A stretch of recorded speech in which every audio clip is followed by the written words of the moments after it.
Hello again, and you join me in my shed.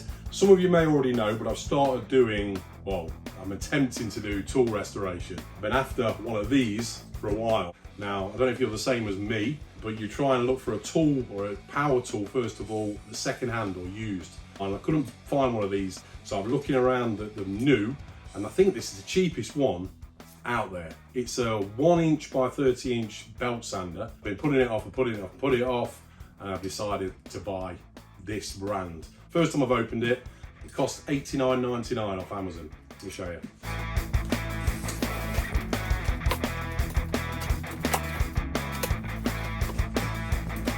Ooh, I thought it'd be a box in a box, but it isn't.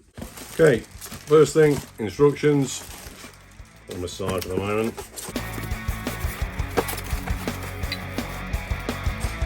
Right, let's get it all out. It's bright orange. That is everything. So good polystyrene packing. Double check there's nothing under there. Nope. So good for storage. Gonna pack it away. Back in there. I bit the bullet.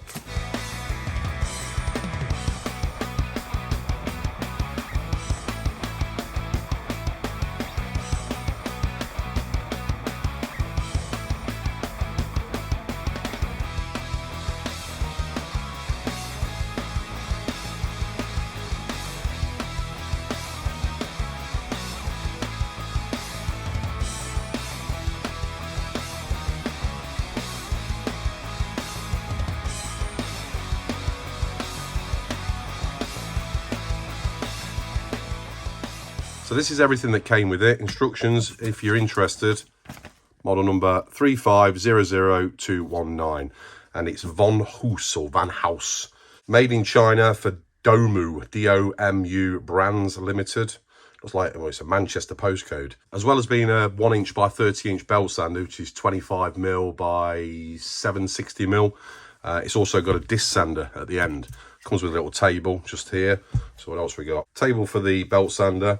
It's got an extractor for the disc sander as well. An angle gauge for the table, slides in there. It's already got one sanding disc on the end there. Comes with 2 extras, 2 different grades. I don't know what grade they are or what grit they are, but they're self-adhesive. So to get the other one off, I think you used to have some solvent remover to take that one off and swap these out. I want to use this, like I say, for tool restoration, for the cleanup. The bulk of the material I want to take off with my grinder with a disc sander. But then when I'm coming down to finishing, I can go through the grades and give it hopefully a nice shiny finish. Something like, just picked an old rusty tool up there. I mean, you can see on there how pitted it is. So my plan is to vinegar dip it first and then use the wire wheel on it and then go through the grits to give it a nice shiny finish. Something like that. You may have seen on one of my other videos, I did this wrench, but I did it by, well, hand sanding it. And I think it went down to about probably 320 grit, something like that. But yeah, it takes a while with the hand sanding. So hence the reason for investing in this. There's quite a bit of choice on these belt sanders. Shapak, Clark, what's the other one? Axminster. I was trying to get one without a disc sander first of all, but I thought, no, I'm going to use that at some point because I do a lot of woodwork as well. So that'll come in handy. Metal here, plastic on the side, the belt cover, extractor unit there. And I say the other extractor unit on the other side. So firstly, let me build it up.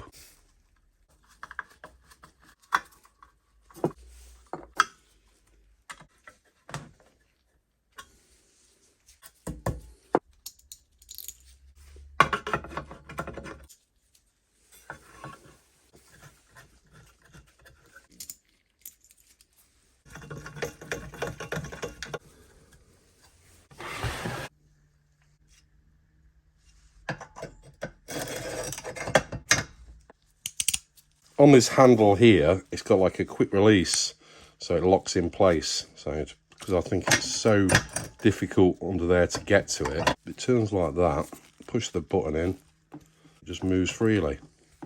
So use this Allen key that comes with it to tighten it up.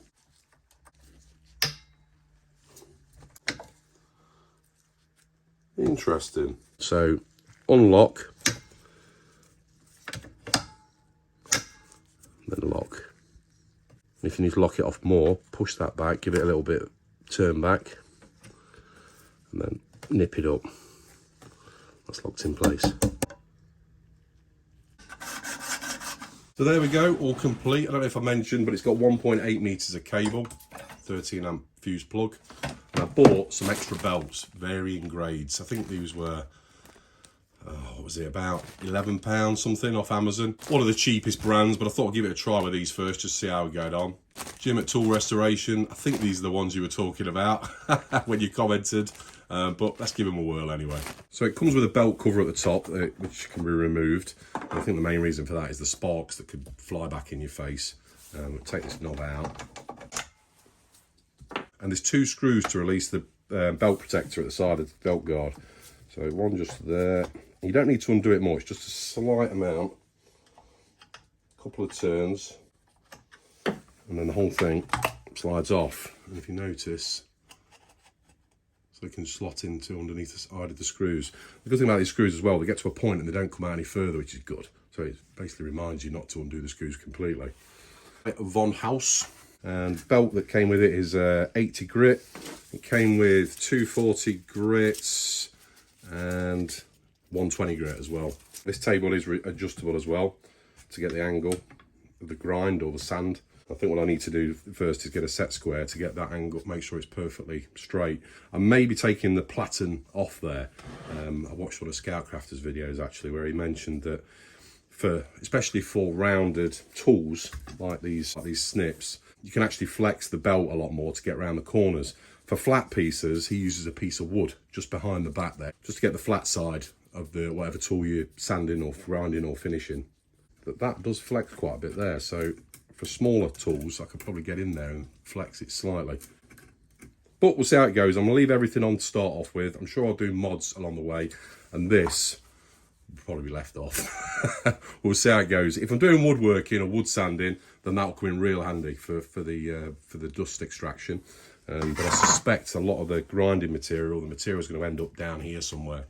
I've seen people using like a bucket of water below as well for catching all the sparks, but it's only going to be mainly for finishing, so there shouldn't be that many sparks, but we'll see. And back here is the tracking knob. Adjust the tracking so it turns it so it can get it centralised on the pulley wheels. To swap out the belts, you just have to pull that pulley wheel. There's a block behind there where the tracking knob is, and it's spring loaded. So if I pull that forward, it gives you enough slack to get the belt off. So on the other side is the disc, and to adjust the angle of that, or the disc table, just release those two and pivot downwards. Again, I'll get a set square on there just to get the angle 90 degrees.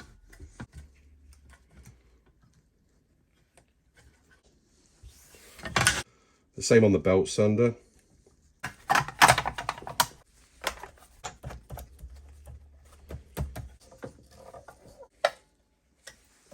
Right, let's plug it in. Turn it on. Obviously to turn it off, the red button. But then if I have a power cut, if the power comes back on again, it's not going to come back on again, which is good. Nice rubber button protector over there. Obviously the stop button is more proud than the green, so you can get to it easier. Little rubber feet, it takes a lot of the vibration out of it. And there's the extractor for the disc sander. Flat plastic plate just in front of the disc sander, so all the dust will collect up down there and then straight out there, so I can stick a vacuum dust extractor onto that point there. Obviously, because there's two ports, if I'm doing a lot of sanding work, I suppose I could have a Y connector. So one pipe coming in there, one pipe coming in there, connecting to one out the back. 250 watt, say 760 by 25 mil, and the sanding disc size 125 mil or 5 inch thereabouts. An arrow to remind me of the direction. So a sliding angle gauge, 45 degrees to 0 degrees. Come in handy.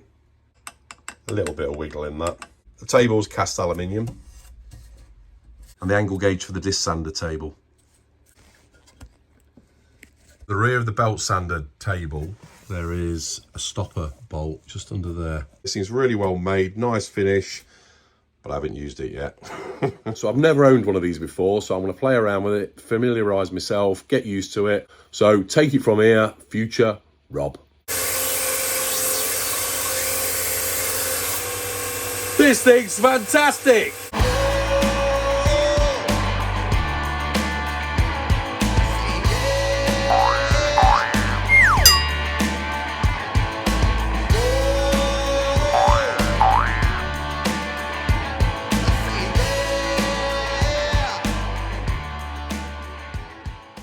I've never used one of these before. I think it's the concept of using one of these for tool restoration. It's brilliant, really good.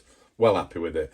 What I've done, I've not got a connector for the vacuum, so I've just used an inner tube, or a small inner tube. Just cut a piece off there, and then just cable tied it to the end of that dust extraction, and then connected it to the inlet for the vacuum. Works all right. It's a bit small, but it does the job. I'm probably going to keep this cover off and take that off and take that off. Just a lot easier, and probably take the platen off as well. I'm not taking it off yet. I will use that for woodworking, but for the time being, I'll probably take this off. Right, so let me just show you what I've been doing. Right, just look at the difference on there. That's gone right down to, I think it was around 400 grit. That's what it was like to start off with. Obviously, I'm not going to use the dust extraction for the metal work because of the sparks, etc. So I'll stick the vacuum on.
Right, well, as you can see, it proper et into there, look, every angle. I think that's probably around an 80 grit in there. The extraction's working well. There's a slight gap under the plate. Remember we fitted underneath here? I could probably put a little gasket or something in there. There's a bit of dust underneath, but nothing too outrageous. So I will be using this. Obviously, using a disc sander, just want to use this half here. If you hit it there, it's going to fly up. Good stuff this is. Stick it on there and it cleans the sandpaper. Not very expensive either. Before we start doing a bit of metal work, I just want to quickly go onto the belt sander with some wood.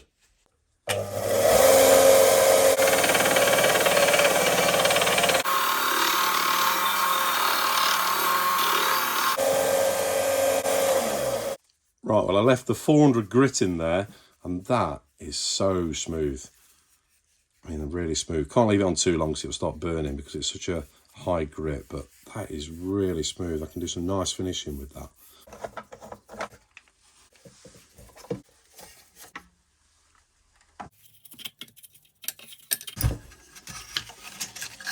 Right, so going the 80 grit.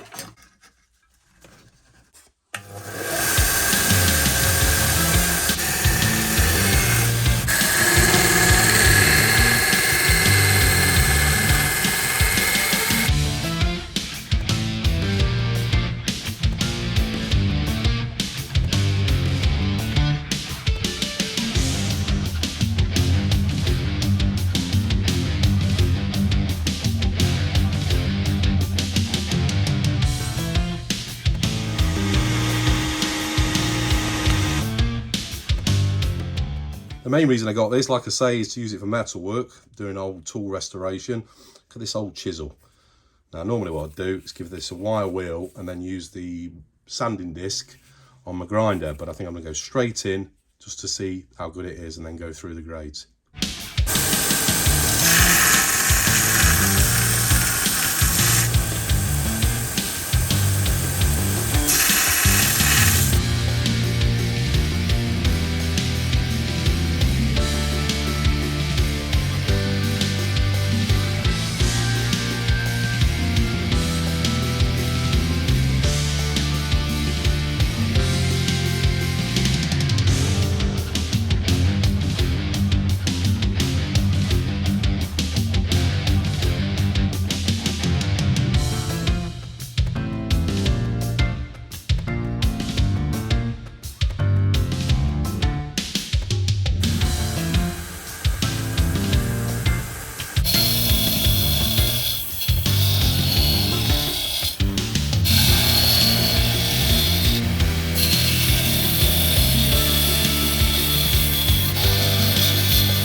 Right, so I've just took two sides down, and like I say, normally I'd use my grinder. I just want to see how effective the 80 grit is.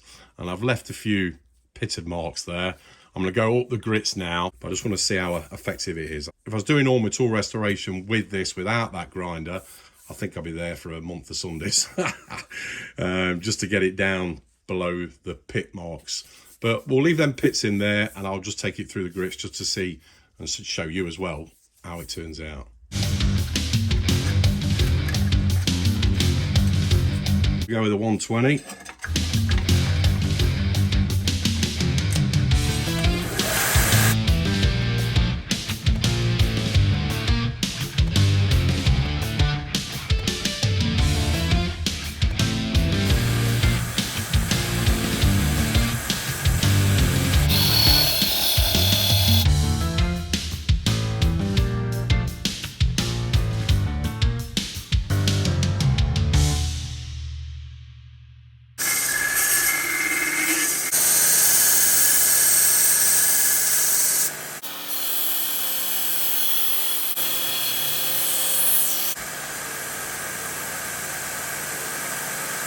As you can see there, I've been using the platen at the back just to guide myself through, just on every flat side.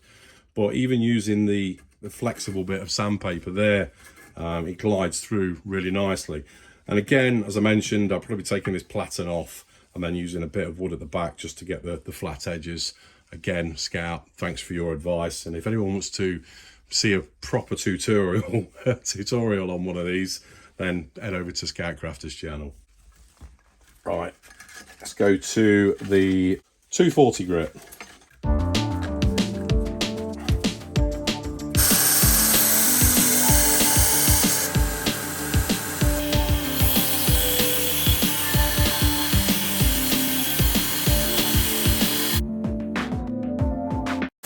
Wow.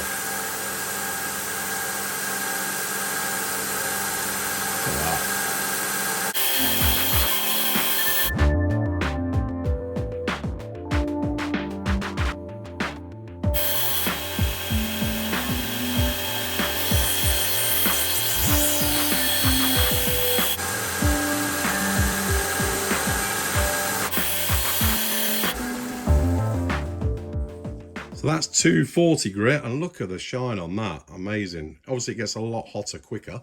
But yeah, I'm just going to do that one side. I'll round off that edge a little bit. And bearing in mind, I'm not really doing a review on this. I'm doing a review on the concept of a 1" by 30" belt sander. And I love it. I think it's brilliant. It's very satisfying. I think freehand is a better way of doing it rather than using the platen, but it'll probably come in handy for other things. You notice as well, I've put it the wrong way around. Right, we'll put it down to non-experience on something like this. Right, let's swap it out. Put the 400 grit in there.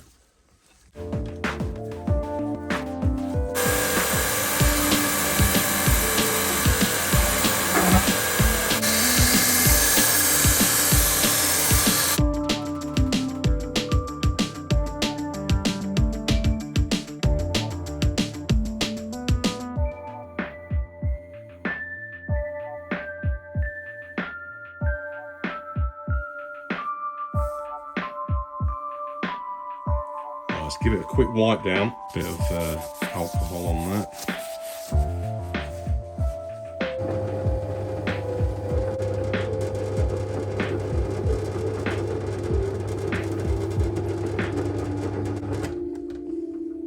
Right, I need to get a better buffing wheel than that. It's not that good using it on a pillar drill, which I will get. And look at the amount of grind that comes out of it. That is just off those two sides. Just give you an idea of how much debris comes from one of these. A bit of Mother's California Gold Brazilian Canuba Cleaner Wax. Has anyone ever smelt this stuff? It smells amazing.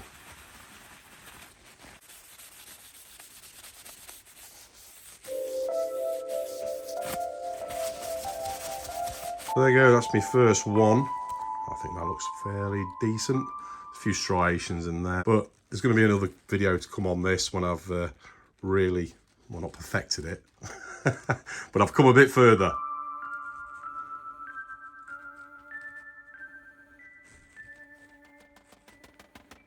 So there we go, the Vonhaus belt sander, or 1" by 30" 25mm by 760mm, with the disc sander on the end there as well.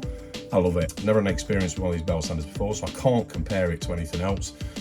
What have you got? Have you got similar? I think they're fairly generic. I think they're pretty much the same design, whatever brand there is. I've seen the Harbour Freight ones, say Shapak, Clark, and there's quite a few others as well. So I think they pretty much work on the same design, which is very effective and works really well.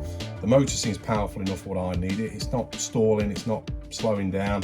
The disc sander, again, it's going to be for the light woodwork. And again, the belt sander will be for the light woodwork as well. Plenty of little tools that I want to get restored. You'll see them in the upcoming videos, I'm sure. So give me a thumbs up if you enjoyed. Subscribe if you're new here. And I'll see you next time. Thanks for watching. Take care. Cheers. See you next time on Weekend Shedhead.